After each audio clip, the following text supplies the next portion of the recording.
أعوذ بالله من الشيطان الرجيم.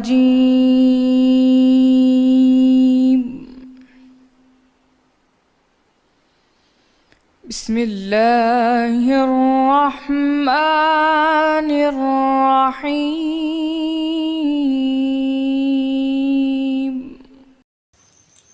اور اس وقت کو یاد کرو جب تم صبح کو اپنے گھر سے روانہ ہو کر ایمان والوں کو لڑائی کے لیے مورچوں پر موقع بموقع متعین کرنے لگے، اور اللہ سب کچھ سنتا اور جانتا ہے۔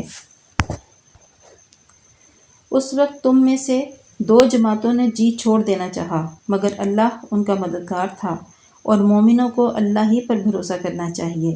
اور اللہ نے جنگ بدر میں بھی تمہاری مدد کی تھی، اور اس وقت بھی تم نہایت کمزور تھے۔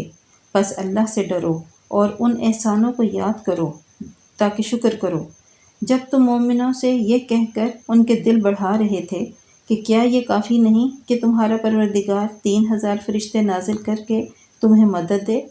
ہاں، اگر تم صبر کرو، دل کو مضبوط رکھو اور اللہ سے ڈرتے رہو، اور کافر تم پر جوش کے ساتھ دفعتاً حملہ کر دیں تو پروردگار 5000 فرشتے جن پر نشان ہوں گے تمہاری مدد کو بھیجے گا، اور اس مدد کو اللہ نے تمہارے لیے ذریعہ بشارت بنایا، یعنی اس لیے کہ تمہارے دلوں کو اس سے تسلی حاصل ہو، ورنہ مدد تو اللہ ہی کی ہے جو غالب اور حکمت والا ہے۔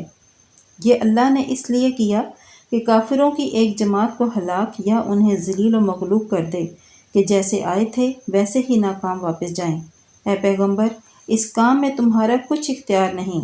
اب دو صورتیں ہیں، یا اللہ ان کے حال پر مہربانی کرے یا انہیں عذاب دے کہ یہ ظالم لوگ ہیں، اور جو کچھ آسمانوں میں ہے اور جو کچھ زمین میں ہے سب اللہ ہی کا ہے۔